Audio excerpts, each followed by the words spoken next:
జయ జీవితానికి సంబంధించిన ఒక అద్భుతమైన ఫార్ములా ఈ చోట మనకు కనబడుతుంది. ఈ పద్ధతులను, ఈ విధానములను, ఈ క్రమాలను కానీ మనం పాటిస్తే మనము కూడా అన్ని విషయములలో అత్యధిక విజయమును పొందగలం. మానవ జీవితం అంతా పోరాటమే కదా. చదువుకునే విద్యార్థులకు మాత్రమే పోరాటాలు, పరీక్షలు ఉన్నాయా?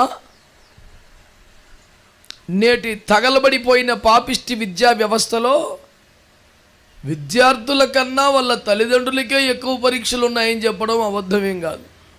కొద్దిమంది విద్యార్థులు తప్ప ఎక్కువ మంది సంవత్సరం అంతా అల్లాటప్పగా ఆడతా పాడతా గడిపేసి చివరి క్షణంలోనే పరీక్షల జ్వరం తెచ్చుకునే ప్రబుద్ధులు కుప్పలు తెప్పలు ఉన్నారు. ఈడు ఆడతా పడతా గంతులేసి ఆటలాడుకునే టైంలో కూడా రోజు పరీక్షల్లాగే భావించి బాధింపబడే తల్లిదండ్రులే కుప్పలు. వారి విద్యావసరాలు తీర్చడమే ఒక జీవిత పరీక్షగా మారిన తల్లిదండ్రులు లేరా? చదువు సంగతి దేవుడు ఎరుగు ముందు క్రమశిక్షణ కలిగిన నీతివంతమైన బిడ్డలుగా ఉంటే అదే పెదవేలు అనుకునే తల్లిదండ్రులు లేరా? ఏ పరీక్షలో ఏ మార్కులు చెబుతాడో కాదో, ఏ తంటా తెస్తాడో అని టెన్షన్ పడే అమ్మా బాబులు లేరా? పరీక్షలే జీవితం అన్నట్లున్నది నేటి వ్యవస్థ. యోబు గ్రంథంలో కూడా నరుని కాలములు యుద్ధ కాలములు కావా అని అడిగాడు. జీవితం అంతా పోరాటమే, మరి విజయం ఏది? ఇప్పుడు ఎతికేస్తున్నారా యోబు గ్రంథం? ఎందుకు వినొచ్చు కదా. మీరందరూ చదవాల్సిన వాక్యం చెప్తాను, పలానా వాక్యం చూడండి చదవండి అని ప్రస్తావించిన ప్రతిదీ మీరు తిరగెత్తా కూర్చుంటే రాకడొచ్చేది దిలోపు. ప్రతిరోజు ఏదో కొడలో ఈ ముఖ్య చెప్పటమే నా జీవితం అయిపోయింది. అంచేత ప్రియులారా, ఇటు బైబిల్ గ్రంథము చూస్తేనేమో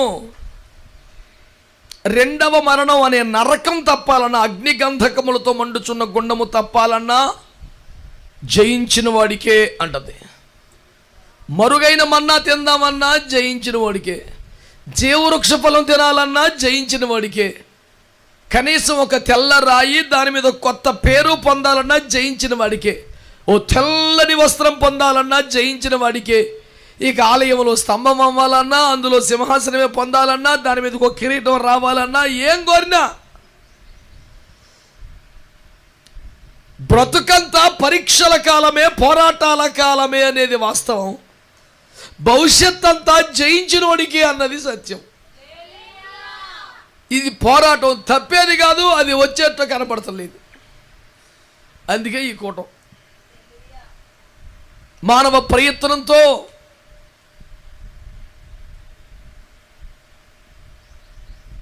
వ్యక్తిగతంగా నీకున్నటువంటి పరిధిలో చేసే ప్రయాసతో ఇంతటి జీవని పోరాటములో విజయం సాధించడం సులభమేనా? బ్రతుకు పోరాటం అయిపోయింది. అనారోగ్య సమస్యలతో, దయ్యపు శక్తులతో, ఆర్థిక ఇబ్బందులతో, సామాజిక స్థితిగతులతో, బొత్తిగా ప్రేమ లేని స్నేహితులతో, బంధువులతో, అన్నీ తెలిసి కూడా అర్థం చేసుకునే మనసులని అద్భుతమైన కుటుంబ సభ్యులతో, ఉపదేశం పేరు మీద విపరీతంగా ద్వేషించే మహాపరిశుద్ధుల జాబితాతో, ఎటు లేదురా నాయన మనకు పోరాటం, రోజు సావేగా. ఎన్నింటి మధ్య ఒకడు జయించిన వాడై అనే స్థానానికి రావడం ఎంత కష్టం. ఒక పేపర్ పాస్ అయితే 4 పేపర్లు ఫెయిల్ అయినట్టు ఉంది పరిస్థితి. అందుచేత ఈ సంవత్సరం కాకపోతే మళ్ళీ సంవత్సరం పాస్ అవుదామని 6 మీద దృష్టి పెట్టి 6 సబ్జెక్టులు పోయి దానికి 2 పాస్ అయ్యి 4 అట్టబెట్టుకుందామని అద్భుతమైన విద్యార్థులు కూడా కుప్పలు తెప్పలు ఉన్నారు. పోనాడు ఆ లాజిక్ కరెక్టే, నెక్స్ట్ మార్చి సెప్టెంబర్ ఉంది, కానీ ఒక్కసారి రాకడలో ఎత్తబడితే, లేదా విడవబడితే, లేదా ప్రభు పిలుపొందుకొని దేహ విమోచన పొందితే వాడికి అసలు నెక్స్ట్ ఛాన్స్ లేదు. పోనీ ఆ పరిస్థితి ఇంకో 5 ఏళ్ళకి వచ్చిందంటా కొందా, 5 నిమిషాలు ఎవరికి గ్యారెంటీ లేదు మాట్లాడే నాకు కూడా. కాబట్టి అనుక్షణం జయ జీవితమే పరమావధిగా, ఓటమిని జీర్ణించుకోలేని రోషం కలిగిన తత్వంతో, విజయ వీరుల జాబితాలో నా పేరుండాలనే కసితో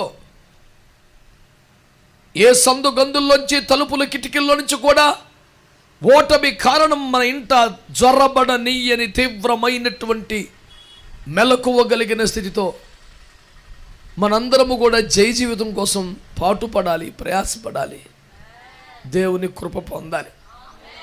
అందుచేత హిజ్కియా అనే ఒక రాజుగారు తిరుగులేని బీభత్సమైన వీర విజయాలు నమోదు చేశాడు.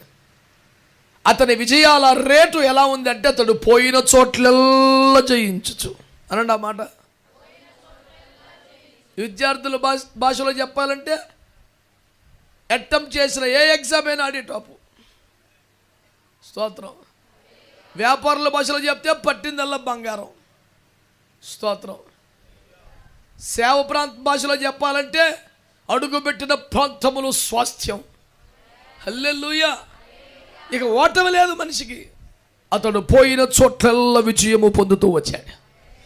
ఓరి నాయన, ఆ ఫార్ములా ఏందో చెబితే మేము కూడా చేస్తాంగా అనేది మన అపేక్ష. అందుకే ప్రభు మాట్లాడుతున్నాడు. రాజైన హిజ్కియా విజయ ఫార్ములా ఈ పూట 7 మాటలుగా సిలువ సీజన్గా 7 మాటలు చెప్తే కానీ సిలువ వీణ సుస్వరాల సమరభేరి మోగించినటువంటి ఉత్సాహంతో విజయం దిశగా వెళతామని, చావునే చంపేసిన సీజన్లో పరీక్షలు పెద్ద లెక్క అన్నట్టు మీరు దూసుకుపోతారని నేను ఈ మాటలు మీకు పరిచయం చేస్తున్నాను. అందులో 7 నిమిషాల్లో 7 పాయింట్లు చెప్పేసి బయటపడదాం అన్నట్టుగా ఉంది. ఎందుకంటే మీకు టెంట్కి ఒక 20 మీటర్లు ఉంది, నాకు టెంట్కి 5 మీటర్లే ఉంది. నన్ను కొంచెం నుంచోబెట్టి ఇంకొంచెం మీటర్ తగ్గిద్దామని చేశారు ప్లాన్, కానీ నేను జాగ్రత్త పడిపోయాను. ఉపాయం బాగానే సెట్ చేశారు. నుంచుంటే ఇంకొంచెం నెత్తి మీదే ఉంటుంది. వేసవకాలపు సూర్యబాబుకి గుడ్డమొక్క అడ్డు పెడితే ఏడబగుతాను నేను.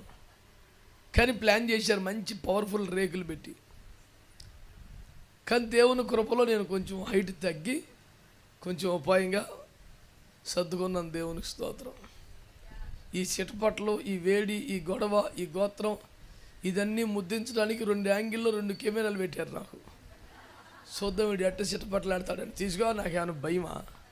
ఇంకో 4 పెట్టు, ఇటు 2 పెట్టు, సెల్ ఫోన్ ఇటు పెట్టు. స్తోత్రం. హల్లెలూయా. అందుచేత హిజ్కియా యొక్క విజయ రహస్యం, ఆమేన్, అతడు ఏ చోటికి పోయిన చోట్లల్లా జయమే అనే సత్యం మనకు సొంతమైపోవాలనే ఆశతో విశ్వాసంతో చేస్తున్న ఈ ధ్యానములో హిజ్కియా మొదటి విజయ రహస్యం, అతడు మోషే చేయించిన ఇత్తడి సర్పమును ముక్కలు ముక్కలుగా చేశాడు. హల్లెలూయా. మీరందరూ కూడా ఏదో నిర్యాణ కార్యక్రమానికి వచ్చి ఉత్తర క్రియలు జరిగించి అలిసిపోయిన భక్తుల్లాగా నైరాస్యపు లోయలో కూరుకొని నిశ్శబ్దపు రాగాన్ని ఆలపించడం ఘోరంగా ఉంది. నోరు తెరిచి చక్కగా అవును అనడమో, ఆమెను అనడమో, స్తోత్రం అనడమో చెయ్యాల. నీటిపారుదల శాఖ సరిగా పనిచేస్తుందో లేదో కానీ ఈ పిల్ల మాత్రం తెగవారు పడుతుంది వాటర్ సప్లైకి. ఇక జాలే కూర్చో, ఓ ఊరందరికీ నువ్వే దాప్పిక తీర్చే మోసేవి కూర్చున్నావు. తెరకు దొరికింది బుడ్డది, అందరూ పట్టుకున్నారు. ఆ పిల్లని నీళ్ళు తీసిరా, ఈ బాటిల్లో దే, ఈ గ్లాసులో దే, మీరు చల్లగా బాగానే సెట్లు అయ్యి బుడ్డదాన్ని ఇరికిచ్చారు. వాక్య పరిచర్య జరుగుతున్నప్పుడు ఇంకే పరిచర్యలు జరగకూడదు.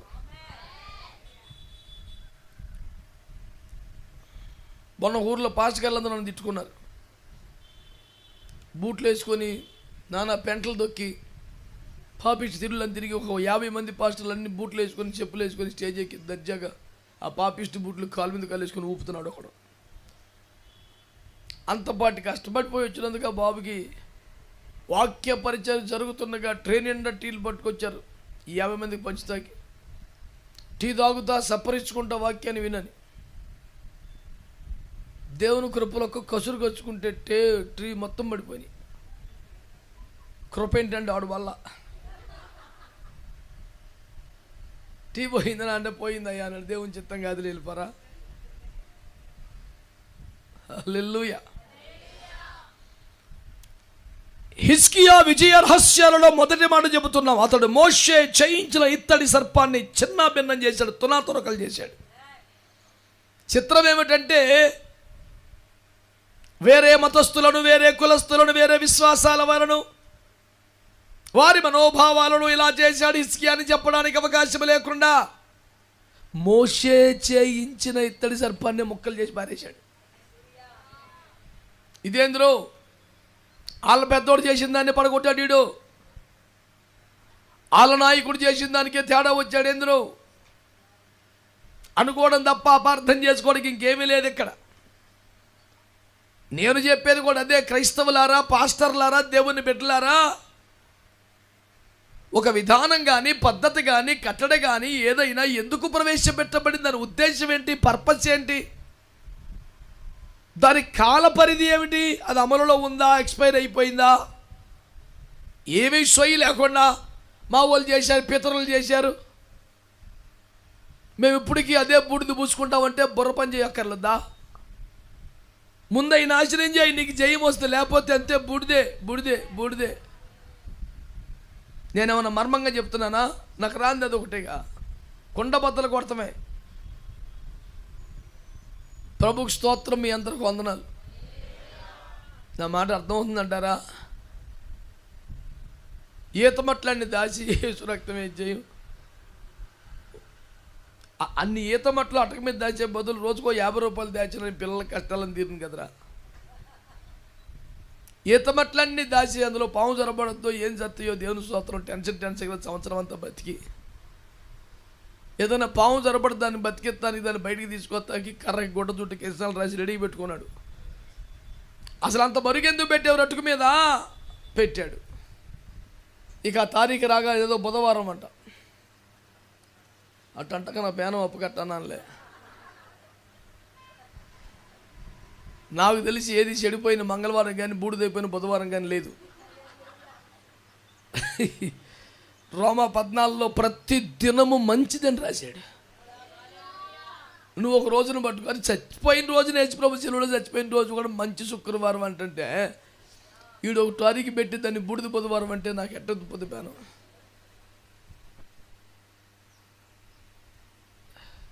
అనా ఇవాళ భస్మ బుధవారం అంటే కాబట్టి ఏమో నాన్న, ఏం భస్మం అయింది, ఎవరు భస్మం చేశారు, ఈ భస్మం ఎంతకాలం ఉంటుంది, అసలు ఈ భస్మం ఏంటి, దాన్ని ఏడ దాచావు తెలీదా?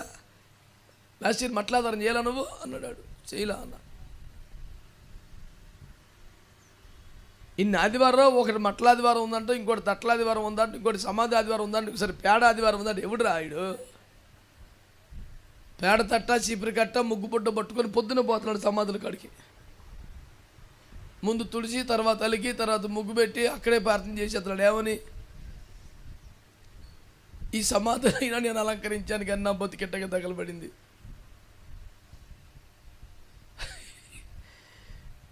ఈ సమాధిని లోపల నేనేం చేయలేని, పైన పేడబోతున్నాను తప్ప, బొత్తిగా పేడ నల్లగింటిద్దని అక్కడక్కడ ముగ్గుపోతున్నాను తప్ప నాకు మట్టుకు అది కూడా లేదు. మహాప్రభు, ఈ సమాధుల్లో ఉన్న వారిని ఒక దినములు లేచి బయటకు వస్తారేమో, నేను మట్టుకి దరిద్రం నుంచి బయటకు వస్తలేదు. అది ఏం చేస్తున్నాడు ప్రార్థనకు నాకు అర్థం అవుతులా. సమాధులు కాడ చెప్పులు ఇప్పి, చేతులు కట్టుకొని, దండం పెట్టుకొని, కళ్ళు మూసుకొని 5 నిమిషాలు రెప్పలు ఎత్తలేదు. ఏరా అంటే ఉండా, డిస్టర్బ్ చేయబాకు. ఏంటిదంట? యేసుప్రభు వారిని మృతుల్లోనే ఉన్నారేమోనని ఎత్తుక్కుంటూ ఉంటే దేవదూతలు వచ్చి ఏమన్నారండి అమలక్కలతో? సజీవుడైన వాడిని మృతుల్లో మీరు ఎందుకు వెతుకుతున్నారు? అసలు మీకు ఇక్కడ ఏం పనిరా అని కాదు దాని గొడవ. సెడ్డు బట్టలు వేసుకొని తెల్లగడ్డ బయలుదేరిపోవాలి అమలక్కలందరూ.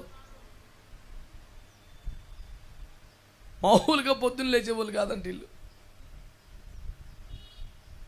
ఆ రోజున లేచారు దేవుని కృపలో. తాము సిద్ధపరిచిన సుగంధములను తాము బాగా సిద్ధపడి, దేవునికి స్తోత్రం, సమాధిలోకి వెళ్తే పరలోకుని దిగి వచ్చిన దేవదూతలు ఈ చెంప వాయించి పంపించారు. పైనుంచి వచ్చిన వర్తమానం ఏదైనా అట్టగా ఉండుద్ది. లోకడైతే బూడిదిపోతాడు కానీ అలాగేం పని బూడిదిపోతాకి. మీరు సజీవుడైన వాడిని మృతులు ఎందుకు వెతుకుతున్నారు? వాళ్ళేమో ఆగడ్డి పెట్టారు. ఈ మగ్ధులైన మరియం 7 దయ్యాలు పోయినాయి కదా, ఇంకోటి తగులుకున్నట్టుంది ఆమెకి. అదేం దయ్యం అంటే అవిశ్వాసం, ఆచారం, దరిద్రం. యేసు డైరెక్ట్గా ఆమె అన్నాడు, నువ్వు ఎందుకు ఎడుతున్నావు, అసలు ఎక్కడేం చేస్తున్నావు అనలేదా? యోహాను సువార్త 40 అధ్యాయంలో ఉంటుంది, చూసుకో. స్తోత్రం చెప్పండి. 20 అధ్యాయంలో రాశాడు ఆ మాటలన్నీ. ఇప్పుడు ఎత్తికేసుకోబాకు ఓనేలే. నేను అనేది ఏంటంటే, అది యేసు ప్రభువు తిట్టే, ఇటు దోతలో గడ్డి పెట్టే, అయినా ఇటు బూడిది పట్టే. ఏమనంటే మరి మా పితరులు, ఆ పితరుడు మోసే చేసిందని బాలగొట్టాడు రా. నీకు అర్థం అవుతలేదు. మేము క్రైస్తవుల నుండి మేము చర్చికి వెళ్తామండి.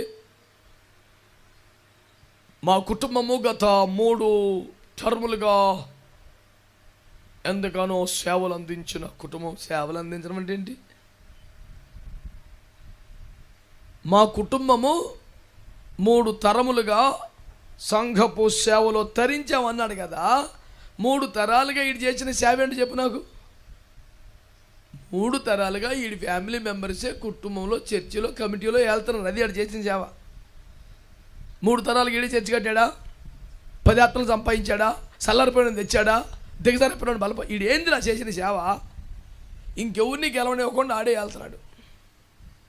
ఇలాంటి పాపిష్టి పనులను చేసి మరి మా హయాములో మళ్ళీ ఉదక అయ్యాము, ఎన్నో సేవలు చేసి ఏంది అది 40 కోట్లు వస్తే 20 కోట్లు ఖర్చు చూపించాం, మిగతా 20 కోట్లు ఏజు రక్తమే చెయ్యం. అడగబాక లెక్కలో మేఘం నడిపింపు మాట్లాడబాక అంటాడు. ఈడొక మేఘం, దానికి ఒక నడిపింపు. ఈయన్ని ఎవడు ప్రశ్నించకూడదు. దీని పేరే బూడిది. నేను చెప్పేది పూసుకోబాకండి. మీలో ఒక్కరు కూడా ఆమెను అంటలేదు.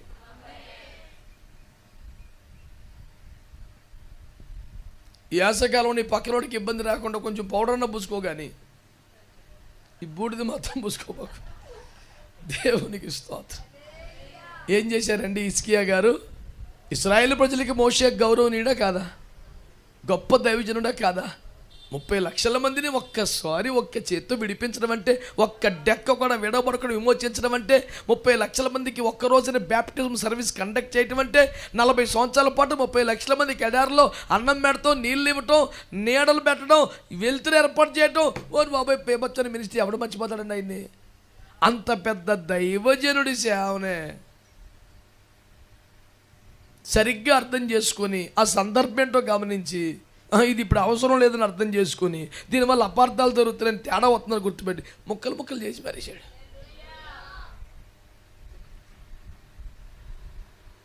ఆ సందర్భంలో దేవుడు ఇత్తడి సర్పాన్ని చేయమని దేవుడు మోషేకి ఎందుకు చెప్పాడు? ఇత్తడి సర్పం కాపాడిద్ది అని కాదు. అరణ్యములో ఇత్తడి సర్పం ఎలాగూ ఎత్తబడేనో అలాగే మనుష్య కుమారుడు పైకెత్తబడితే ఆయన వైపు చూచిన వారందరూ రక్షింపబడతారని ఒక సూచనగా పెట్టాడు. అవునా కాదా? మాట్లాడతలేదు మీరు, అంతే కదండి. ఏదేను తోటలో చర్మపు చొక్కాయిలు కుట్టించాడు అంటే అర్థం ఏమిటి? గొర్రె పిల్ల వధించబడితే ఆయన ఇచ్చిన రక్షణ వస్త్రములతో మాత్రమే తిరిగి మనము తండ్రి ముందుకు వెళ్ళగలము, లేకపోతే ఆయన ముందు నిలబడే అర్హత మనకు ఉండదు. సాదృశ్యమేగా. ఇస్సాకుకు బదులుగా గొర్రె పొట్టేలు వధించబడిందంటే సాదృశ్యమేగా.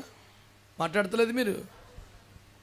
ఇవన్నీ నిర్గమాకాండము, లేవియాకాండములో నేర్పించబడి అమలు చేయబడ్డ సకల బలికాండలు, కర్మకాండలన్నీ కూడా అపరాధ పరిహారార్థ బలి, ప్రాయశ్చిత్తార్థమైన బలి, సమాధాన బలి, బలేదైనా సాదృశ్యమేగా. దాన్ని అలాగే కంటిన్యూ చేయాలా? దాన్ని దేంట్లో చూసుకోవాలి? సిలువలో. అలాగే అమావాస్య, పౌర్ణమి, పండుగలు ఇవన్నీ కూడా ఛాయయే నిజ రూపము క్రీస్తులో ఉన్నదని కొలసి 2:16 చెప్పాడుగా. అంటే అమావాస్య సిలువలో తీరిపోయింది, పౌర్ణమి ఈస్టర్లో నెరవేరిపోయింది. అన్నపానములు గూర్చిన ఆచారములు, అన్నీ కూడా క్రీస్తులో నెరవేరిపోయినాయి. మీ పితరులు మన్నా తిని కూడా చనిపోయారు, కానీ దిగి వచ్చిన జీవాహారము నేనే అన్నాడు. ఈ అన్నం ఏమిటి? భూమి మీద మనం తినే అన్నం అంతా గొప్ప కాదు. అన్నం పరబ్రహ్మ స్వరూపం అన్నారు. అంటే అన్నమే దైవ స్వరూపం అని. నిజానికి మనం తినే అన్నమా, మనం పండించిందా, మనం ఉడకబెట్టిందా, మనం అరిగించుకునేదా, మనం ఏది పరబ్రహ్మ స్వరూపం కాదు. కాదు కాదు కాదు సృష్టికర్తయే మనకు ఆహారముగా రాబోతున్నాడు. అది దాని గొడవ. మనం వండుకు తినేది కాదండి, మనకు ఆహారమై బలవుతున్న దేవుడు ఒకడు ఉన్నాడు. ఇదిరా అసలు స్వరూపం అంటే అని చెప్పారు.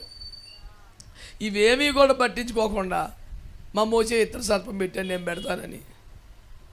ఇక మోసే తర్వాత రాజులందరూ ఆడకెళ్ళి ఒక ఇతర సర్పం చేయించుకెళ్ళి పెట్టుకోవటం.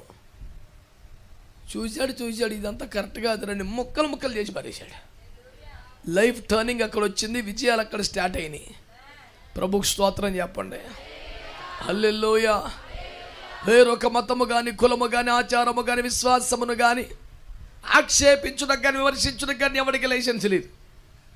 కానీ మా పెద్దోడే పెట్టాడు కానీ గుడ్డిగా లాక్కెళ్తే మాత్రం పోతావు.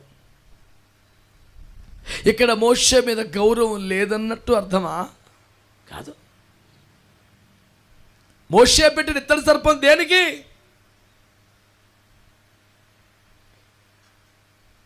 ఏ సర్పపు కాటుకు బలై జనం చావబోతున్నారో ఆ సర్పాన్నే చంపి అది నిర్జీవంగా జీవం లేనిదిగా మార్చి దాన్ని మేకులు కొట్టి ఏలాడదీస్తే అట్లా చూస్తే నన్ను చంపింది అనుకున్నాను కానీ అదే చచ్చిందా?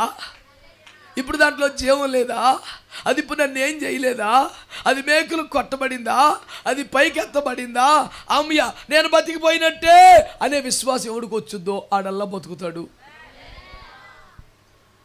ఇప్పుడు ఎవరు? యేసు ప్రభు. కొరింథీ పత్రిక ప్రకారం మన నిమిత్తము పాపము ఎరుగని ఆయన మన కోసము పాపమాయను. ఎందుకు? మనము దేవుని నీతి అగునట్లు.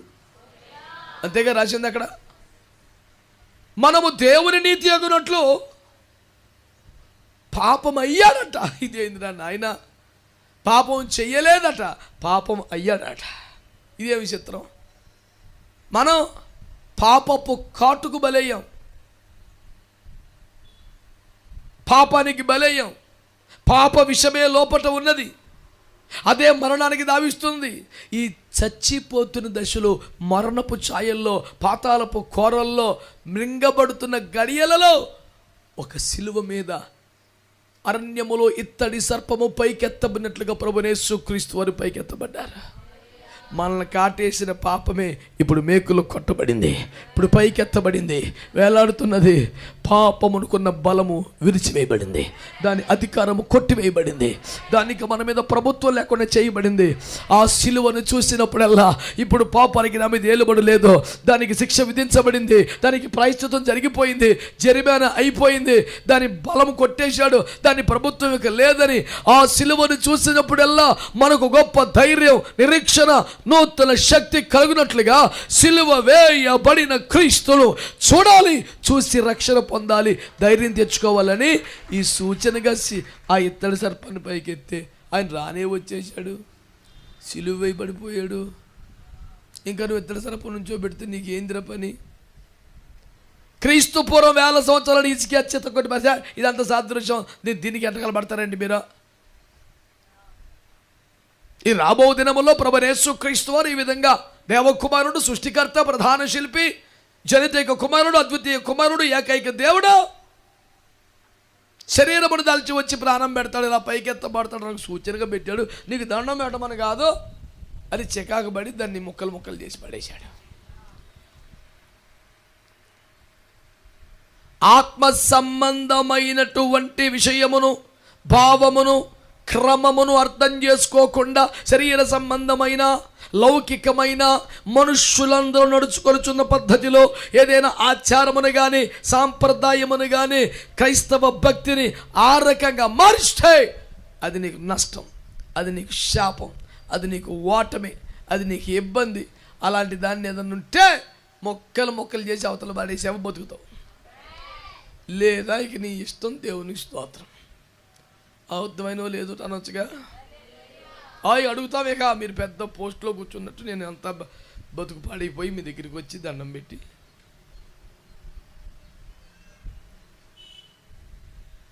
హల్లెలూయా. ఇప్పుడు జై జీవితం కావాలా వద్దా? కాబట్టి మనుష్య కుమారుడు సిలువ వేయబడితే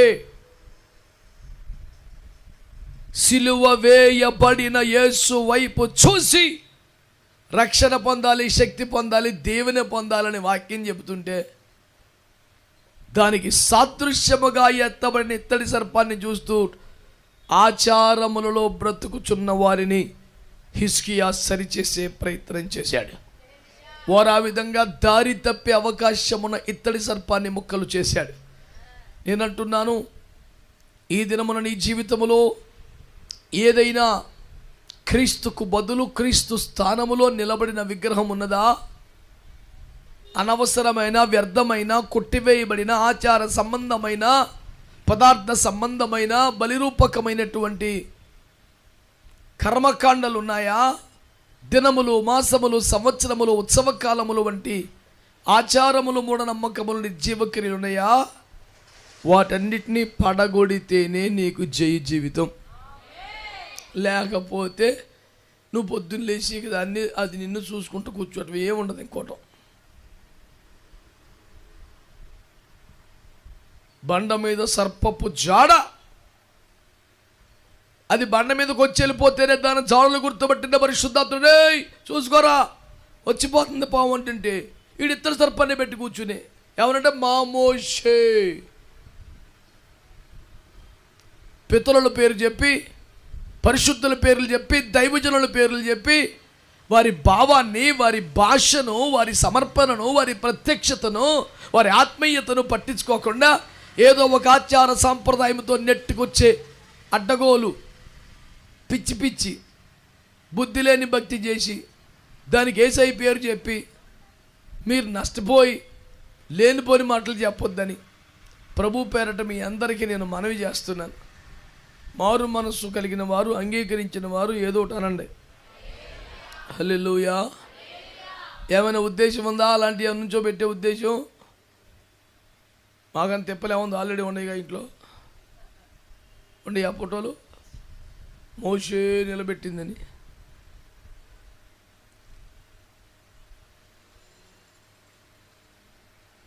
మా అమ్మమ్మ గారు చేసేవారండి. మా తాతమ్మ అంటే మాకు చాలా ఇష్టం అండి.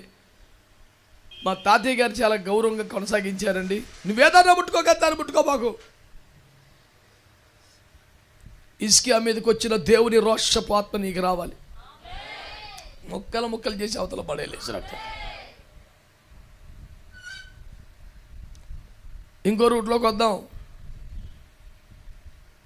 సిలువ వేయబడిన యేసును చూచుటకు సూచనగా నిలవబెట్టబడినటువంటి ఇత్తడి సర్పమును దాని ఉద్దేశమును గ్రహించింది యేసుక్రీస్తు సిలువ శ్రమకు గుర్తుగా సిలువ వేయబడిన క్రీస్తును చూడవలసిన విశ్వాసానికి గుర్తుగా ఏర్పాటు చేయబడింది తప్ప అక్షరార్థంగా ఈ సర్పాన్ని చూడమని కాదు అని గ్రహించకుండా ఆ ఇత్తడి సర్పమును నిలవబెట్టించి దేవుని కోపానికి పాత్రులైతే ఎంత నష్టం ఉన్నదో నేటికి కూడా క్రీస్తును ఆత్మలో కాకుండా ఏదో ఒక రూపములో ఒక పెద్ద పుస్తకం బయట పెట్టి చర్చి బయట ఒక బైబిల్ని ఓపెన్ చేసినట్లుగా ఉన్న ఒక మంచి శిల్పాన్ని చెక్కారు.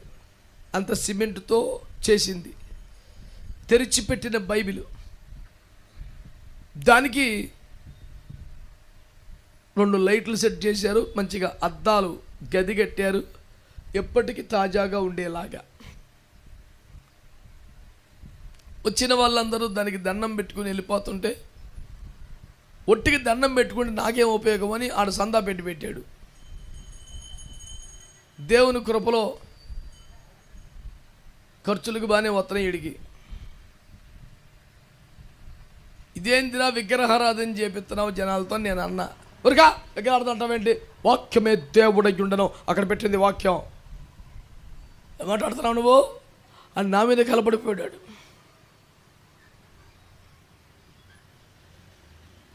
అది వాక్యమా, వాక్యము అని నమ్ముచున్న విగ్రహమా, వాక్యము వలె కనబడుచున్న రాయా, వాక్యమని భావించబడుతున్న విగ్రహమా, లేకపోతే ఎంత చెప్పినా అర్థం కానీ నువ్వే ఒక విగ్రహమా? ఎవడు రాను అని అడిగా. సహజంగానే బాధ వచ్చుద్దిగా, కోపం వచ్చుద్దిగా. జఫన్యా సాత్వికుడు దీన మనసు కలిసి చెప్తున్నాడు, నీకేం ఆడు సాక్ష్యం నచ్చుద్ది, నువ్వు ఒక రకం రదే. మారు మనసు పొందిన వాళ్ళు స్తోత్రం చెప్పండి. ఇవన్నీ రికార్డ్ చేస్తాడు ఒకడు, చూసావా? జఫన్యా సాక్ష్యం వినా అంటే స్టేజ్లో మాట్లాడటం కాదు, వైజాగ్లో అడుగు గురించి ఏం చెప్పుకున్నారు తెలుసా? వైజాగ్లో కాదురా, మొత్తం అమెరికాలో కూడా చెప్పుకుంటున్నారు. ఇదే రేవేట్ ఎత్తడాడని. అంతకని నేను చెప్తాడు, ఎవడైనా చెప్పమను. ఎవడు సొమ్మన్న తిన్నానా, ఎవడన్నా డబ్బులు అడిగానా, ఎవరిని తిండి అడిగానా,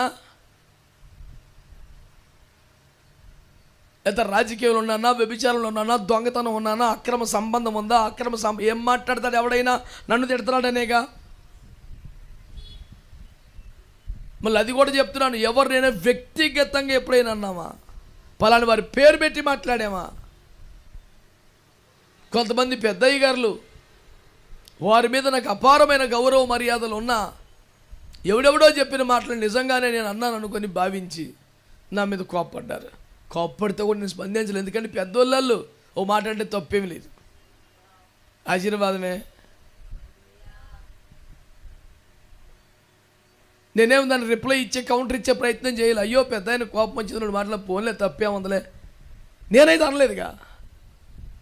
ఎప్పుడు ఎక్కడ ఎవరిని వ్యక్తిని నేను మాటన్నా ధైర్యం చేయలేదు. నేను విషయంలో చాలా భయం కలిగి బతుకుతాను. ఎప్పుడు కూడా విషయం వరకే మన ప్రస్తావన, వ్యక్తి కాదు. ఫలాని పద్ధతి తప్పు అంటే ఆ పద్ధతిని బట్టి కాకుండా నువ్వు నన్నే అన్నావంటే నీకు ఏం చెప్పగలను? ఓటు చెప్పగలను. నిన్ను అనే అంత ధైర్యం కానీ స్థాయి కానీ నాకు లేదు. మరి దేవుని వాక్యాన్ని నిర్మోహమాటంగా ఉన్నదన్నట్టుగా ప్రకటించవలసిన సేవకునే కనుక ఏ తప్పుడు పద్ధతి అయిన వాక్య విధానం, వ్యతిరేక విధానమైన కడిగి పారేయకుండా ఆగను. ఇప్పుడు సర్వీసింగ్ సెంటర్ పెట్టుకున్నవాడు సాయంత్రానికి 500-1000 రూపాయలు ఇస్తే చాలని కష్టపడతాడు. పొద్దున అత్తమానం మొత్తం దుమ్ము బురద అయిపోయిన ట్రాక్టర్ వచ్చినా, బెంచ్ కారు వచ్చినా అడి పని కడగటమే. నువ్వెంత, నీ బతికి అంత నా కారు మీద నీళ్ళు కొడతావంటే నా ఉద్యోగం అది కదా.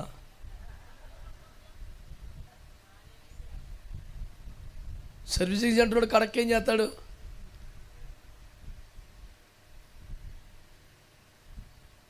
కారు బ్రాండ్ను బట్టి, కారు లోపల కూర్చున్న మనిషి యొక్క ఆహారపు అలవాట్లను బట్టి కడిగే విధానం ఉండదు, ఉన్న దుమ్ముని బట్టి ఉంటుంది.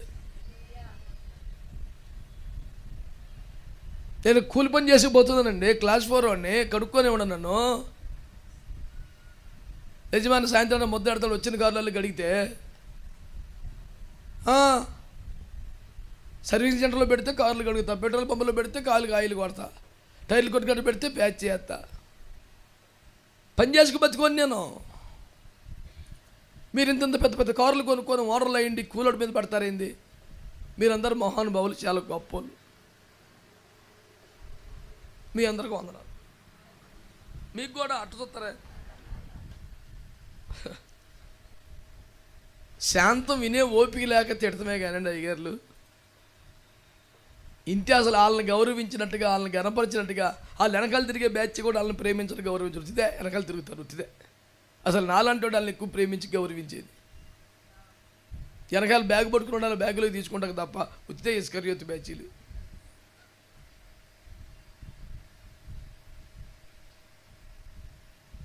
కొన్ని సామెతలు చెప్పనా మరే అడుగుతున్నాను కదా. సన్నిధికి వచ్చిన వాళ్ళు అందరూ దూతలు కాదు, అపవాది కూడా వస్తాడు. ఉందా లేదా బైబిల్లో? రెండోది, సంచి పట్టుకున్న వాళ్ళల్లా పరిచారకుడు కాదు, తస్కరీతు కూడా ఉంటాడు.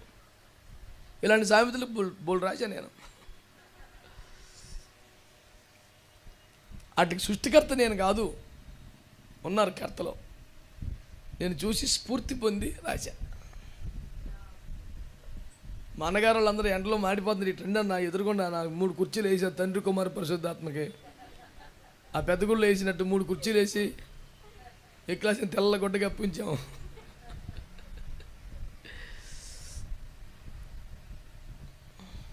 మీరు అట్ట మాడిపోతుంటే మా పేనం బాగుంటుందా? ఓ జిల్లా నీ మీద పెట్టాను కన్నా, నువ్వు అట్ట మాడిపోతే అట్ట. దేవునికి స్తోత్రం, స్తోత్రం చెప్పరా. నేను పెద్ద మనిషిని రా, కొంచెం జాగ్రత్త చూసుకోండి అంటే వీళ్ళు అర్ధరాత్రి స్టేషన్లో తెస్తారు. వీళ్ళు పెద్ద చిన్నాళ్ళు ఇది మీకు కుర్రోళ్ళు అంటే రావచ్చు, చిన్నపిల్లలాగా నువ్వు బండి వేసుకుని రా, స్టేషన్ కాడికి అర్ధరాత్రి రా, అదే కారు ఎక్కువ తీసుకెళ్ళి చూసుకోవాలి పెద్ద చిన్నాళ్ళు. నేనే జాగ్రత్తగా చూసుకున్నా అంటే మీరు ఎట్ట చూసుకోవాలి అలా. స్తోత్రం చెప్పండి. ఏమనుకోబాకండి, ఇది మీది కాదులే, యూత్ ఉన్నారు మాకు. దేవునికి స్తోత్రం. గతంలో చెప్పి అయినా మరోసారి చెప్తాను. ఏంటంటే మా అమ్మమ్మ గారు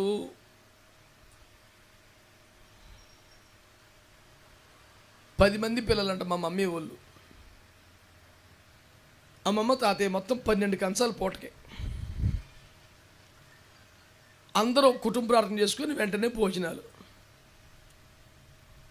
ఏదో నాటుకోళ్ళు లాంటిది పోతే పిల్లల్ని వడ్డించుకోండి అంటే కుదిరి సావదని అమ్మమ్మే వడ్డించేదట. అందరినీ వరుస కూర్చోబెట్టి తాతయ్యకి ఫస్ట్, ఇంకా అలాగా పెద్దమ్మావి దగ్గర నుంచి పెద్దమ్మ కాడి నుంచి వరుస వయసుల ప్రకారం కూర్చోబెట్టి వడ్డించేదట.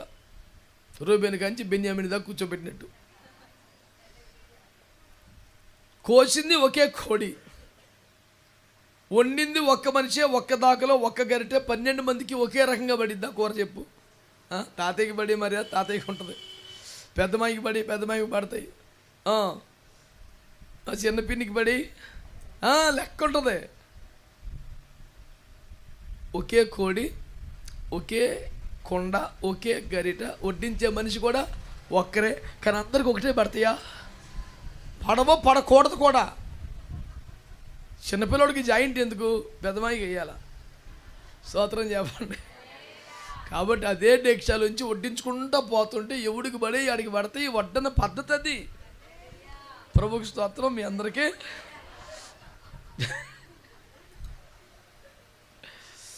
మా ఊరికి ఆడి మొక్కడికి దొరికింది, అందుకే సభను తినిపించాలని అవుతున్నాడు. అందుకనే 64 కళల్లో 64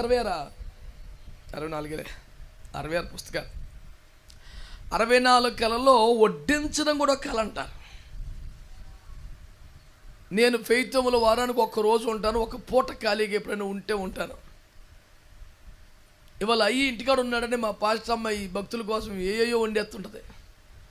వండటం అయితే వండేస్తుంది, కానీ వడ్డించే కాడికి దానికి జ్వరం వచ్చేస్తుంది. నాయన చూస్తే నాకేం సంబంధం? నువ్వే వడ్డించాను, కచ్చలు ఆడిపోయి కూర మొత్తం కిందే పోద్ది. అందుకే నేను సపరేట్గా వడ్డించడానికి నాకు ఒక కుర్చీ, దానికి ఎదురుకుండా ఒక స్టూలు, దాని మీద ఒక మ్యాట్. ఎన్ని మర్యాదలు చేస్తారనుకున్నావు? నేను వడ్డిస్తే అందరికీ సమన్యాయం జరుగుద్దంట. నేను ఇది కోటాల్లోనే అనుకున్నాను, ఇంటికాడ కూడా అంట అందరికీ. అదేందో మళ్ళీ స్పెషల్ ఉండినప్పుడే కాదు, ఇంకో చిన్న మరం కూడా ఏమనుకోబాక నమ్మవు. ఈ కూర సరిపోయిద్దా చాలదా అని డౌట్ వచ్చినప్పుడు కూడా ఐకిచ్చే పెద్దోడికి చిన్నోడికి తెలిసి పడద్దంట. టప వేసేస్తానంట. నేను అయినా సరే టాపీ మేస్త్రి ప్లాస్టింగ్ ఇప్పుడు గోడ కొడతా చూడు,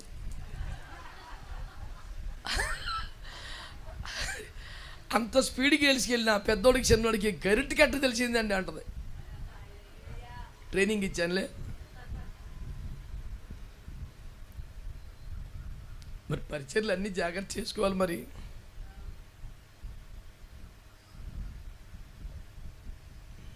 బెండకాయలు 4 కిలోలు కొనుక్కొచ్చాం, కూర అయింది. బీరకాయలు 4 కిలోలు కొనుక్కొచ్చాం, అంతే కూర అయిద్దా? పంపినోడికేమో ఏదైనా 4 కేజీలు అని చెప్పాను నేను.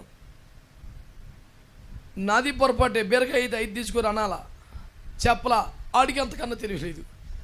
ఆడు అన్ని చిన్న బొడ్డు ఏరుకొచ్చాడు 4 కేజీలు. ఇవన్నీ తోలు తీసి వేసి రక్త విజయం తర్వాత ఒక కోసి పొట్టేపాటికి వీడు శుద్ధీకరణలోనే కేజీ పోయింది. వండాక కేజీ ఆవిరైపోయింది. 2 కేజీలు మిగిలితే మా ఆవిడ వడ్డించట్లా. నేను వడ్డించను. అయ్యో నా వల్ల కాదు, నువ్వే వడ్డించని నాకు తలనొప్పి వస్తుందని పోయి మూల కూర్చోండి. అది మామూలు తలనొప్పి కాదు, వడ్డించే తలనొప్పి. ఇక ఏం చేస్తాం? దేవుడు మనకు అద్భుతమైన ఆరోగ్యం ఇచ్చాడని భావించి రండి రండి తడతాడు 5 నిమిషాల్లో. యారు ఎవరికైనా కూర కావాలంటే వద్దాయా?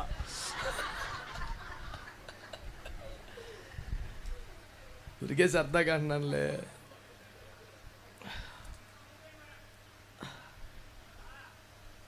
అంతే. స్తోత్రం చెప్పరా? నా బాధ మీకు అర్థమవుతుందంటారా? చల్లగా చక్కగా ఫ్యాన్ ఎట్టుకొని కూర్చొని కుదురుగా 4 మొక్కలు చెప్తున్నాడు అనుకుంటున్నారా? 4 మొక్కలు వడ్డించేటప్పుడు నా బాధ తెలుస్తుంది. ప్రభుకి స్తోత్రం. హల్లెలూయా. సో ఇప్పుడు మొదటి విజయ సూత్రం ఏంటి? విగ్రహం అంటే విగ్రహం అంటే ఏంటి? అది ఒక రూపం మాత్రమే కాదు. ప్రభు స్థానంలోకి వచ్చే తిండి అయినా, డబ్బు అయినా, సోకైనా, సొంపైనా, అలంకరణ అయినా, ఖరీదైన వస్త్రాలు ఏదైనా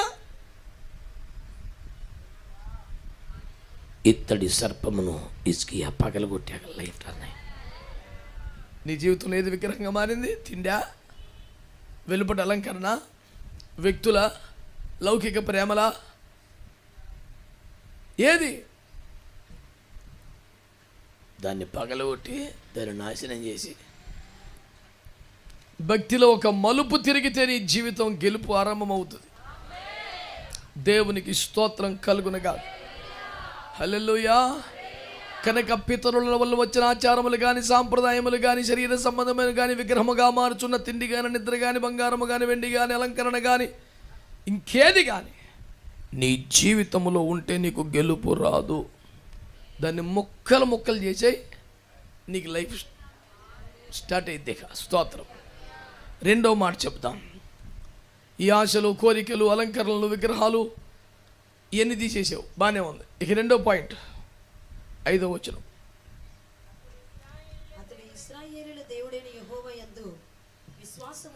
చాలండి. దేవుని యందు విశ్వాసం ఉంచుట అనండి. రెండో పాయింట్ అది. నీకు విజయం రావాలంటే 7 పాయింట్లు చెప్తున్నాను. 1, ఆచార సంబంధమైన, అలంకరణ ప్రాయమైన, శరీర సంబంధమైన, క్రీస్తు స్థానమును ఆక్రమించుచున్న ఏదైనా నీ జీవితంలో ఉంటే అది విగ్రహమే. దాన్ని పడగొట్టాలి. అప్పుడే నీ లైఫ్లో విజయాలు స్టార్ట్ అవుతాయి. అది మొదటిది. ఇక రెండవది, దేవుని యందు విశ్వాసం ఉంచుట అనండి. అంటే ఏంటి? యేసులో ఫోటో చెవులో పెట్టుకోవటం, వంకర మీద సిలువ ముద్ర వేయించుకోవటం, చేయి మీద సిలువేసి ఎక్కించుకోవటం, ఎప్పుడు టెన్షన్ వచ్చా గబుక్కుని తీసుకొని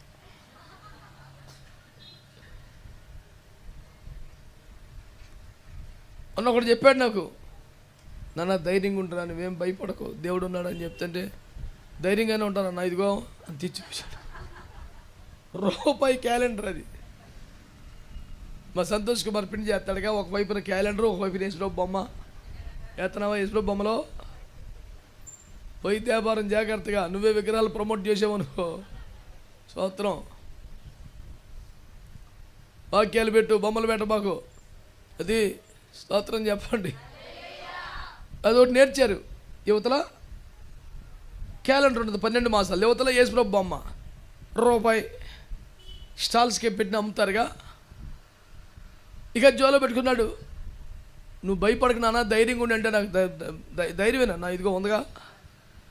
ఏం చేస్తామంటే శ్మశానం కాడికి కారు తిరిగినప్పుడల్లా తీసి ముద్దెట్టుకుంటాడట.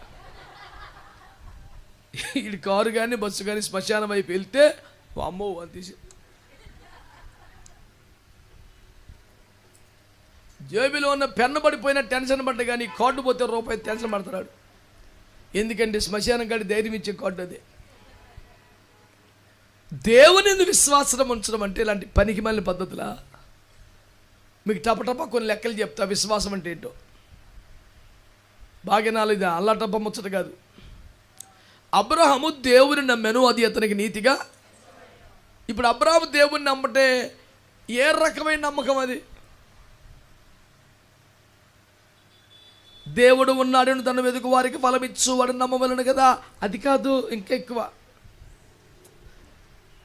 వీడికి నా మీద నమ్మకం కుదిరిందిరా, శబాష్ అని దేవుడు ఫీల్ అయ్యాడు. శబాష్ అని ఆయన ఫిక్స్ అయ్యాడు.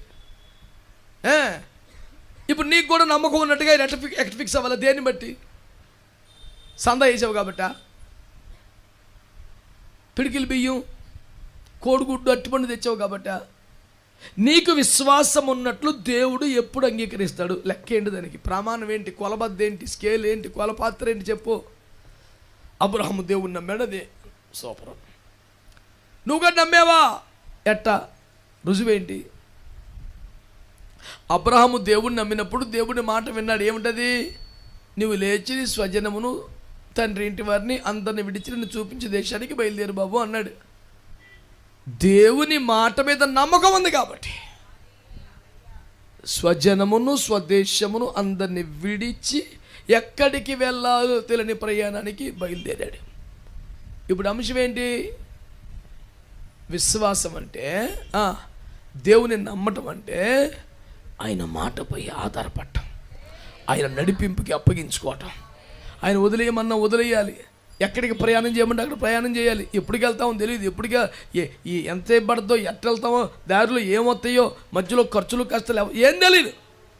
మరి మమ్మల్ని అందరిని వదిలేసేవేంట్రా? ఆయన వెళ్ళమన్నాడు. కన్న తల్లి వంటిదిరా ఉన్న ఊరు, వెళ్ళబాకరా, ఆయన చూసుకుంటాడు. మరి భూమి పుట్టరా, నువ్వే పంచుకో, ఎప్పటికి వెళ్తావు తెలియదు, ఆయన చూసుకుంటాడు.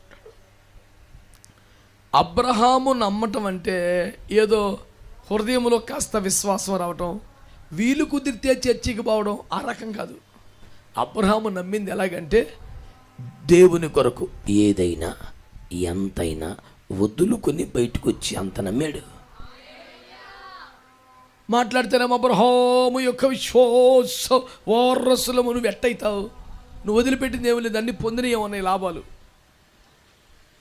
అన్ని పోగేసుకుని ఏమంటే నీ దగ్గర లిస్ట్ అంత చెప్పాను. మరి ప్రభువులో మనకు వచ్చిన తర్వాత అండి, మరి సైకిల్ కొనుక్కున్నామండి, బండి కొనుక్కున్నామండి, ఇల్లు కట్టుకున్నామండి, ఇది లిస్ట్ ఏమో. నువ్వు వదిలింది ఏందో చెప్పురా.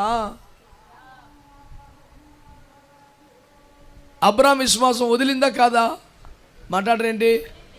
అబ్రహాము నీతికి వారసులో, ఆ నీతి ఎట్టొచ్చింది? విశ్వాసం. విశ్వాసం ఏంటి? వదిలేసింది. వదిలేసిందా మన దగ్గర ఉందా? పొందేసిందే ఉంది, పెద్ద లిస్టు. ఎంతోటి దానికి ప్రభు మరి అబ్రహాముకు వాగ్దానం చేసినట్లుగా అడుగుపెట్టు స్థలం ఆయనకి, నీకు కాదు.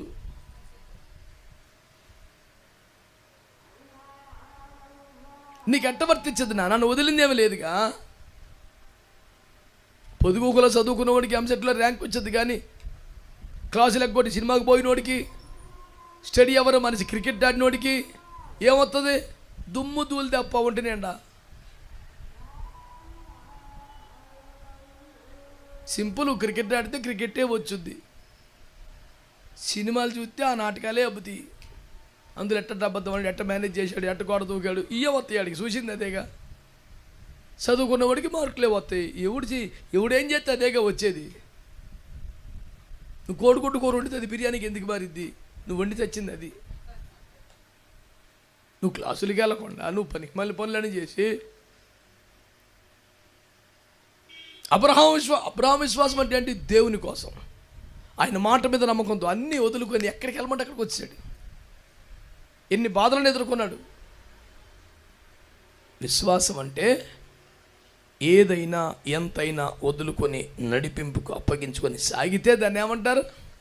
అతడి యెహోవా యందు విశ్వాసం ఉంచి. ఆమేన్. అంటే దేవుని కొరకైనా ఏదైనా వదిలిపెట్టుకొని దేవుని కొరకు ఎంత లెక్కైనా వెళ్ళే ఒక తీర్మానం ఉంది, చూసావు, దాన్ని ఏమన్నావు? అట్లా విశ్వాసం అంటే నమ్మకమేనండి, నాకు కూడా ఇష్టమేనండి, జోబులో కార్డు ఉందండి, చేతికి సిలువ ఉందండి. ఆయన తీసుకెళ్ళి సిలువ వేసేసావు, మళ్ళీ సిలువని చేతికి వేసుకొని తిరుగుతున్నావు. దొడ్డు నువ్వే. మంచోళ్ళు మట్టికి స్తోత్రం చెప్పండి. హల్లెలూయా. విశ్వాసం అంటే అర్థమైందా నేను చెప్పింది మీకు? ఏమర్థమైంది చెప్పండి రా. ఏ కూటమైనా ఏ ఊరైనా కూటమైక భోజనం పెడతారు. అది గుడ్డు ఫ్రైడే అయినా 3ంటికి పెడతారు ఏదో ఒకటి, దేవుని స్తోత్రం. ఇది ఆ విశ్వాసం? ఏది మన విశ్వాసం? ఏది? దేవుని కొరకు ఏదైనా ఎంతైనా విడిచిపెట్టి దేవుడు చూపించు దారిలో నడవటమే అది నేను నేర్చుకున్న విశ్వాసం. బైబిల్లో ఫోటో దగ్గర నుంచుకొని లెంపలు వేసుకొని దండం పెట్టుకొని ఏళ్ళు కొరుక్కోవటం, స్నానం చేసి తడి టవల్ చుట్టుకొని వచ్చేసి ఆ టవల్తోనే బైబిల్ ఓపెన్ చేసి ఇలా తీసి ఏలు పెట్టి చదివేయటం, క్యాలెండర్ కాడికి వెళ్ళి తారీఖు దగ్గర ఏలు పెట్టి చూసుకొని అమ్మేన్ అనుకోవటం.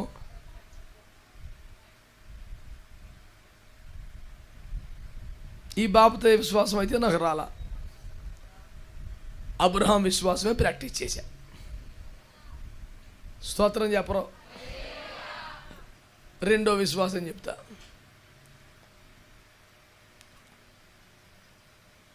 నోవకు విశ్వాసమును బట్టి తాను అది వరకు చూడని సంగతుల విషయమై దేవుని చేత హెచ్చరింపబడి నమ్మెను. ఇంతకుముందు చూసింది కాదు, ఎక్కడ విన్నది కాదు, చెప్పింది దేవుడు కాబట్టి గుడ్డిగా నమ్మేయటమే. మరీ అంత అడ్డుకోలేక ఎప్పుడో చూసావా, ఎక్కడ విన్నావా, అంత మూర్ఖంగా వెళ్ళకూడదురా.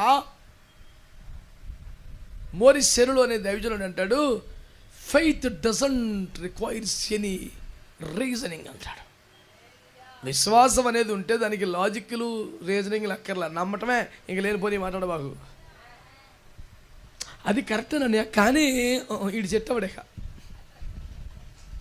ఆ గూని పోతే కాడికి ఎంత నుంచోబెట్టు, ఎదురు బద్దలు కట్టినా కానీ కాడు ఉంటాడు. ఎన్ని చెప్పి ఏదోటి అంటాడు. యాక్చువల్లీ నిజమే, కానీ అమ్మో ఇది ఎండ మాట.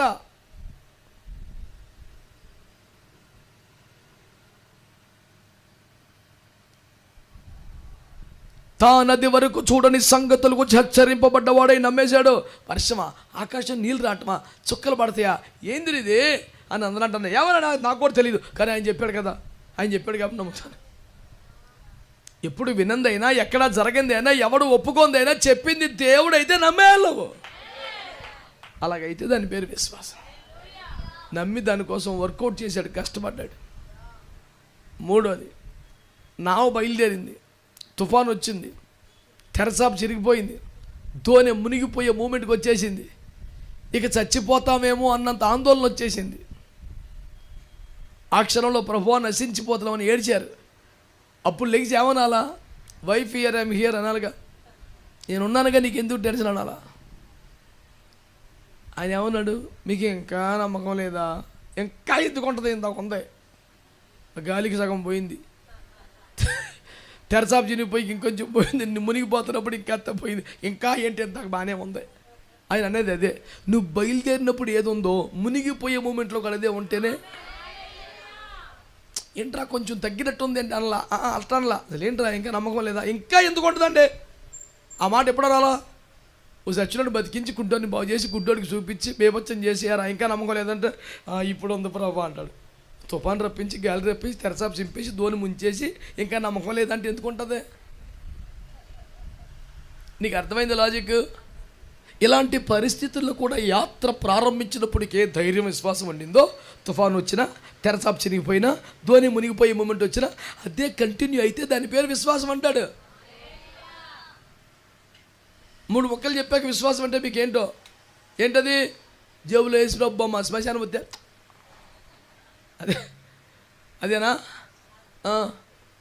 యాకోబులు కొబ్బరి నూనె బుడ్డు జోబులు వేసుకుని తినట్టు ఒకటి. ఏ ఊరు వెళ్ళినా ఎంత ఖరీదైన ఫైల్స్ అయినా మర్చిపోతాడు, కానీ ఇంపార్టెంట్ పేపర్లన్నీ మర్చిపోతాడు, కొబ్బరి నూనె డబ్బా మర్చిపోతాడు. యాకోబుకు ఒరిజినల్ వారసుడు ఈడే.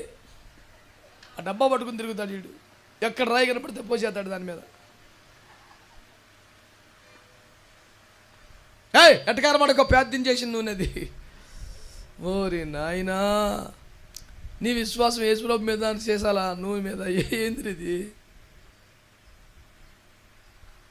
ఈ నూనె ఎంత అంటే మొన్న ఒక భూస్థాపనకి వెళ్తే ఆడ తెచ్చి ఇచ్చాడు, నాకు కూడా చూసా. ఏంటంటే ప్రార్థన చేసి నూనె ముందే అంటున్నాడు. ఏడా అదేంటో ప్రార్థన చేసే తల్లి వెళ్ళిపోయింది, ఈ దుర్మార్గులు మిగిలేరు నా పేనానికి. యేసుప్రభు అంటున్నాడు, వీళ్ళని కూడా అటు తయారు చేయాలి. నాకు ఎంత పని పెట్టావయ్యా, వాళ్ళ బదులు నేను ఏడుతానులేంటే అట్ట కుదరదు, వాళ్ళు కూడా ఏడ్చేలా చేయమంటాడు. నా తండ్రి, 3 పేరు 3 అరగంటలకి అంటున్నారు, ఏడుతానులు అయ్యాడు, అట్ట కుదరదురా. వాళ్ళు ప్రతిరోజు తెల్లరగట్లేసి అన్నిటి ప్రార్థన చేసేలాగా వాళ్ళని ప్రిపేర్ చేయి అన్నాడు. నాకు వచ్చింది ఇప్పుడు సావు. వాళ్ళు ఎన్ని చెప్పినా మీ ప్రార్థన మీద మాకు నమ్మకం అయ్యి కానీ మీరు చేయండి అంటున్నాడు, కానీ నేను చేస్తానంటలేదు వాడు. ఎవడు బాగా ప్రార్థన చేస్తాడు, 1000 రూపాయలు ఇచ్చి ప్రార్థన చేయించుకున్నాడు, కానీ ఆడు చేయడు. ఇట్లాంటి దొంగ రకం తయారయ్యారు. అట్లాంటి వాళ్ళందరూ యేసుప్రభు నాకు చెప్తున్నాడు. గత 10 సంవత్సరాలుగా ప్రార్థన పేరు మీద ప్రసంగించి ప్రార్థన చేయని అయ్యగారులందరినీ కొద్ది గొప్ప ప్రోత్సహించే డ్యూటీ యేసుప్రభు నాకు వేసాడు. స్తోత్రం చెప్పరే. ప్రార్థన పేరు మీద అసలు ఇరగదీసేస్తారు వాక్యం. ప్రార్థన చేయమంటే మాత్రం మరి ఆ విధంగా చూసినట్లయితే అసలు నువ్వు చూసింది ఏందో చెప్పురా. పనికి మళ్ళీ మాట పద్దాక చూసినట్లయితే నువ్వేం చూసావు చెప్పురా అన్నాను. చెప్తలేదాడు. ఇవన్నీ అక్కడిక్కడ ఏరుకొచ్చుకున్న మొక్కలో మోకరించి బైబిల్ చదువుకొని బతికిన కాదు అది. ఈ ఎరువు బతుకు, ఈ అతుకులు బతుకు, ఈ గతుకులు బొంత అటు బతుకట్టు ఏడిచింది. మరి మై కట్టుకుంటే ప్రేమ గలవా తండ్రి, నిజమే మరి ఇన్ని భరించలేదా?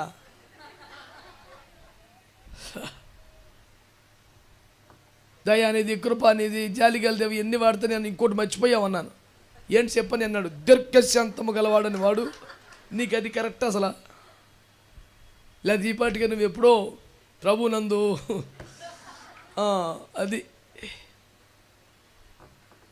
విశ్వాసం కరెక్ట్గా ఉండాలా. విశేషాలు, గుడ్డ మొక్కలు, మట్టి, యోర్దాన్ నీళ్ళు, ఎరుసలేం మట్టి, తోటలో మట్టి, చిచ్చి.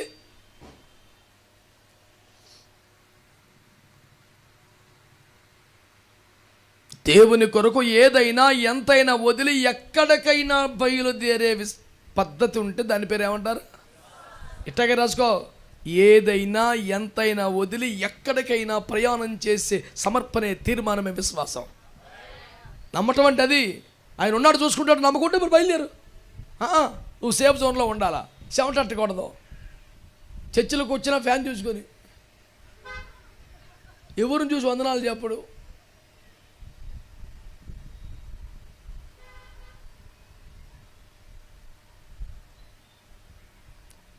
నీ నెత్తి మీద ఉండాల్సింది ఫ్యాను మాత్రమేనా? నెత్తి మీదకి దేవుని కృప రావద్దా? నీ ఎంత అమాయకుడు రా. 3 రెక్కలు చూసుకొని సెటిల్ అయిపోతున్నావు. యేసుప్రభు రెక్కల కింద బతకవా?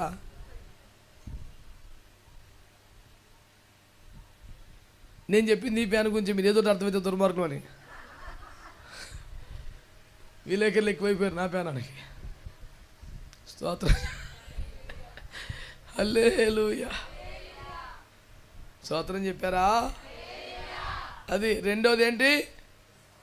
ఇది వరకు చూడని సంగతులైనా నీకు తెలియని విషయములు చెప్పింది దేవుడు కాబట్టి దాని మీద పని చేయాలి. 3 యాత్ర మొదలు పెట్టినప్పుడే విశ్వాసం ఉందో మునిగిపోయే మూమెంట్లు కూడా అదే ఉండాలి. అలాగైతే నీకేమున్నట్టు? 2 పాయింట్లు అయిపోయినాయి. మూడోది ఏంటమ్మా? 6వ వచనం, అతడు యెహోవాతో హత్తుకొని అనండి, చెప్పాలి గట్టిగా. అతడు యెహోవాతో. మీరు ఎవరిని హత్తుకుంటున్నారు? డబ్బునా? ఐశ్వర్యాన్నా? సంపదనా? రాజకీయ నాయకులనా? సినిమా నటులనా? స్పోర్ట్స్ స్టార్లనా? తిండి సుఖభోగాలనా? మీరేమత్తుకుంటున్నారు? వాక్యంలో రాయబడి ఉంది, అతడు యెహోవాతో హత్తుకొని. స్తోత్రం చెప్పండి. చెప్పాలి. హత్తుకొని అంటే దేవుడికి నీకు మధ్యలో ఇంకేమాత్రము కూడా ఎడముండకూడదు. అంతగా ప్రభువుని హత్తుకోవాలి. అంటే ప్రభువు దగ్గరికి వచ్చేవాళ్ళు లేరు, పాదాల మీద పడేవారు వేరు, హత్తుకునే వాళ్ళు వేరు.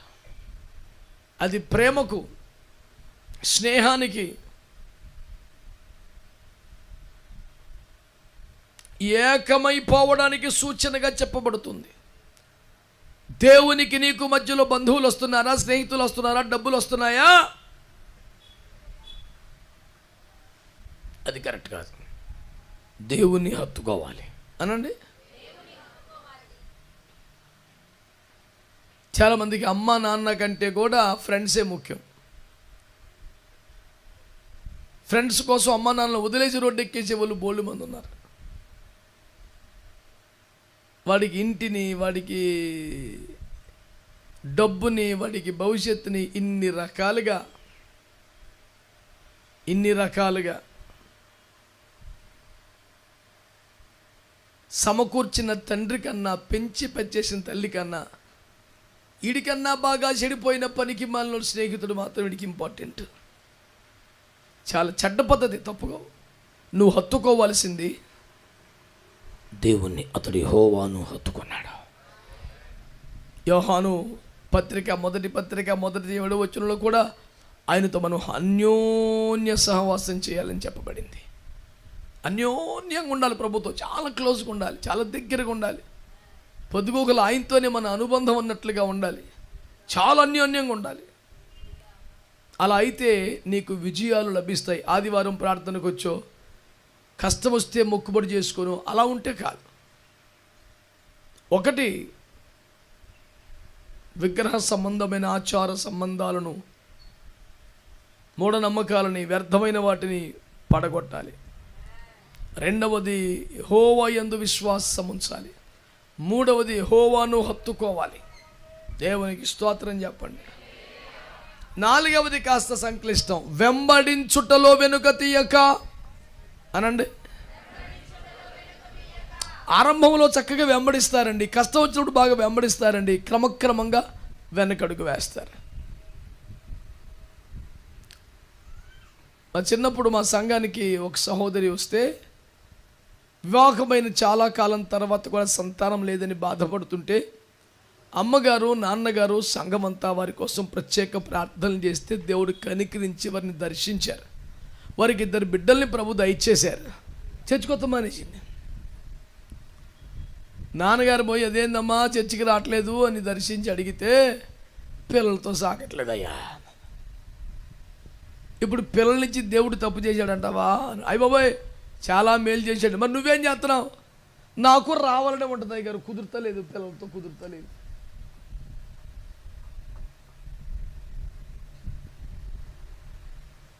మేము కోరుకోవట్లేదు, మేము అలా అంటలేదు, కానీ నా బిడ్డ తనకు బిడ్డలు ఇవ్వనప్పుడు నా సన్నిధికి వచ్చేది. నేను బిడ్డల నుంచి తప్పు చేశాను, బిడ్డల్ని ఇవ్వకపోయి ఉంటే బాగుండేది అని ఆయన ఫీల్ అయితే నీ పరిస్థితి ఏందమ్మా? అయ్య బాబాయ్, మీరు అలా అనకూడదు అయ్యారు, నువ్వు అలా చెయ్యొచ్చే. సౌలు గారిని రాజుగా పెట్టినందుకు ఆయన బాధపడలేదా? ఈయన అనవసరంగా రాజుగా పెట్టారని ఆయన ఫీల్ అవ్వలేదా? చాలామందికి అధికారం ఇచ్చి ఆశీర్వాదాలు ఇచ్చి దేవుడు బాధపడుతున్నాడు. వీడికి అనవసరంగా ఉద్యోగం ఇచ్చాను, వీడికి అనవసరంగా ఇల్లు ఇచ్చాను, వీడికి అనవసరంగా ఆశీర్వాదం ఇచ్చానని దేవుడు బాధపడుతున్నాడంట. నిన్ను దీవించిన దేవుడు నిన్ను బట్టి సంతోషించాలి కదా. అనవసరంగా వీళ్ళ జీవితాన్ని పైకి తీసుకొచ్చిన దేవుడే బాధపడే కాడికి ఇంకెందుగా జీవితం? నీకు అది ఇబ్బందిగా, శాపంగా మారదా? వెంబడించుట్లో వెనక తీయకూడదు. రొట్టె చేపలు ఇప్పించడం బాగానే వచ్చారు, ధన్యతలు చెప్తే బాగానే వచ్చారు, సరైన ఉపదేశం చెప్తే అబ్బో ఇది ఎట్టి కఠినమైన మాట, ఇలాగైతే తను ఎడాగు వెంబడించగలమని చెప్పి ఆయన శిష్యులలో అనేకులు వెంబడించడం వెనక్కి తీసి మరి ఎప్పుడు రాలేదంట.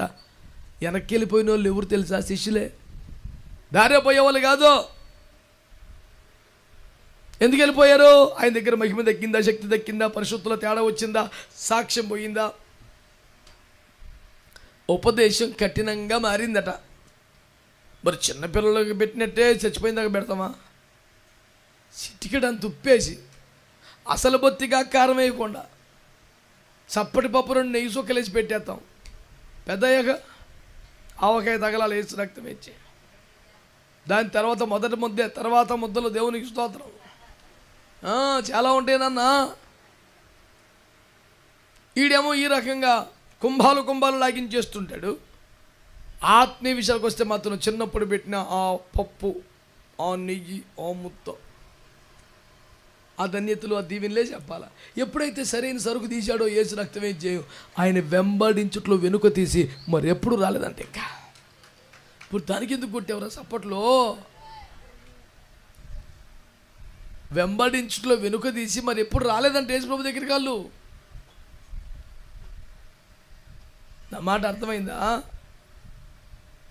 కఠినమైన బోధ చెప్పాడంట. దీవెనలు చెప్తే, స్వస్థతలు ఇస్తే, ధన్యతలు చెప్తే అబ్బో యేసు ప్రభు. ఎవడైనా నన్ను వెంబడింప గోర నిలబడు తను సిలువనెత్తుకు. అయ్య బాబోయ్, ఉపేక్షించుకొని సిలువనెత్తుకొని అలాగే మా వల్ల కాదు బాబు. పోయారు. కఠినమైన పరిస్థితులు వస్తే యేసు ప్రభు చేతులకు సంఖ్యలు పెడగానే శిష్యులందరూ దూకి పారిపోయారు. వెంబడించుట్లో వెనుక తీశారు. ఎక్కడో అరణ్యములో ఉన్నప్పుడు దావీదును బాగా చూసుకున్నారు, పోషించారు, అన్నం పెట్టారు. బర్జిల్లయ్య గారు పదమరి యెరూషలేంకి వెళ్దామంటే నేను రాను అన్నాడు. ఇంత ఉపకారం చేసావు కదా రాజనగర్ కంటే, అమ్మో నేను రానంత దూరం అంటాడు. వెళ్తే మా కింహం తీసుకెళ్ళి పిల్లగాడు మంచోడే అన్నాడు. కాబట్టి నువ్వు అంతము వరకు వెంబడించే ఫార్ములా ఉందా? ఏమన్నా చిన్న ఇబ్బందులకు వస్తే వెంటనే వదిలేసి ఏమండి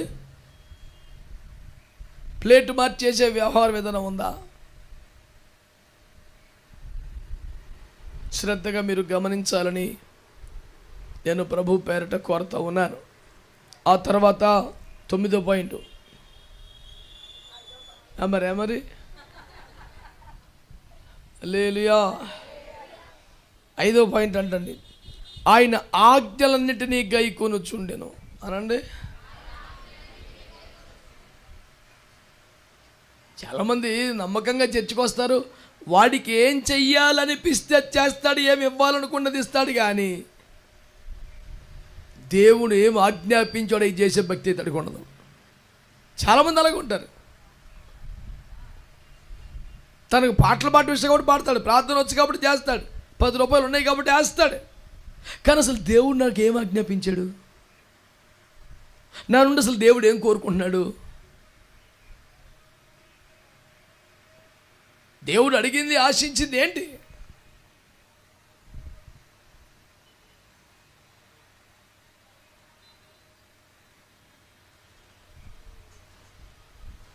సీమోను కూడా ఎన్నో పదార్థాలు పెట్టాడు, కానీ యేసు ప్రభు నువ్వు నా కాళ్ళకి నీళ్లు కూడా ఇవ్వలేదని కోప్పడ్డాడు. నువ్వేమనుకున్నావో చేసుకుంటూ వెళ్ళిపోవటం కాదు. ఆయన ఏం కోరుకొనిచున్నాడు నీ వద్ద నుండి?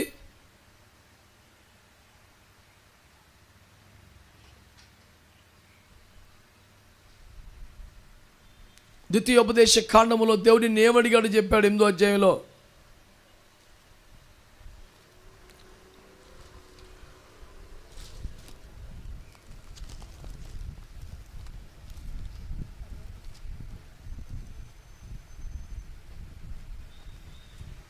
ద్వితీయోపదేశ కాండం 10వ అధ్యాయం 12, 13 వచనాలు. నీ దేవుడిని యెహోవాకు భయపడి ఆ మార్గంలో నడుచుచు ఆయన్ను ప్రేమించిన దేవుడి యెహోవాని పూర్ణ మనసుతో ఆత్మను సేవించి నీ మేలు కొరకు నేడు నేను నీకు ఆజ్ఞాపించు ఆజ్ఞలను అనుసరించి నడుచుకొందువను మాటగాక నీ దేవుడై నిన్ను మరి ఏమి అడుగుతున్నాడు? ఈ 4 ముక్కలేగా అడిగాడు. భయభక్తులు కలిగి ఉండాలి, వెంబడించడం వెనక్కి తీయకూడదు, అనుసరించాలి, కట్టడలు గైకొనాలి. నీ కులం, మతం, డబ్బు, దశకం అడగలా,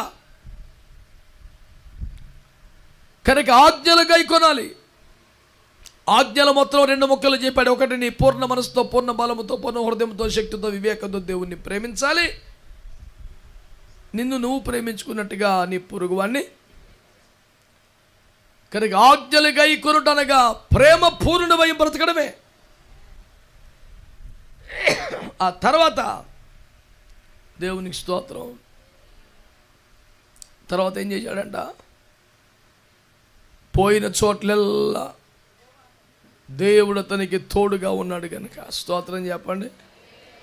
పరీక్షలు రాసుకునే విద్యార్థులకు మాత్రమే కాదు, పరీక్షలు రాసుకునే విద్యార్థులకు మాత్రమే కాదు, సేవ చేసే దైవజనులకే కాదు, ఏ మనిషికైనా దేవుని తోడు చాలా అవసరం. దేవునికి స్తోత్రం కలుగునగా. నీకు దేవుడు తోడై ఉంటేనే జయం. దేవుని తోడు కోల్పోయినందుకే సంసోను బికారిగా మారిపోయి బానిస అయిపోయి చావాల్సి వచ్చింది. దేవుని తోడు ఉన్నందుకే బానిసగా అమ్మివేయబడిన యోసేపు రాజు అయి కూర్చున్నాడు. సదాకాలం నీకు తోడుగా ఉండటానికే దేవదేవుడు దిగి వచ్చాడు ఈ భూమి మీదకి. కాబట్టి ప్రియులారా, నీకు జయ జీవితం కావాలంటే నీకు దేవుని తోడు ఉండాలి. ముందుగా LIC తోడు, ముందుగా మార్గదర్శి తోడు, మంచిదే. సర్వకాల సర్వావస్థలను విడువని నిజమైన తోడు ప్రభువైన యేసుక్రీస్తు వారిని జ్ఞాపకం చేస్తున్నాను. కనుక విగ్రహమును, ఆచారమును, సాంప్రదాయములను, దేవుని స్థానమును ఆక్రమిస్తున్న పాపిష్టి కార్యములను పడగొట్టాలి. 1. 2 దేవుని విశ్వాసం ఉంచాలి. 3 దేవుని హత్తుకోవాలి. 4 వెంబడించుట్లో వెనుక తీయకూడదు. 5 ఆజ్ఞలను గైకొనాలి. 6 దేవుని తోడు. అప్పుడే 7 నీకు అన్ని చోట్ల జయం. కనుక ఈ అనుభవాలన్నీ మీరు సాధన చేయాలని, పరీక్షలు రాసుకునే విద్యార్థులకైతే మనం అందరము కూడా మన పోరాటములో జయము పొందినట్లుగా ఈ వాక్యమును ధ్యానించి ఆ కృపలోనికి రావాలని కోరుతూ నా మాటలు ముగిస్తున్నాను. దేవుడు అన్ని విషయములో మనకు అత్యధిక విజయము దయచేయునుగాక. ప్రార్థన చేసుకుందామా?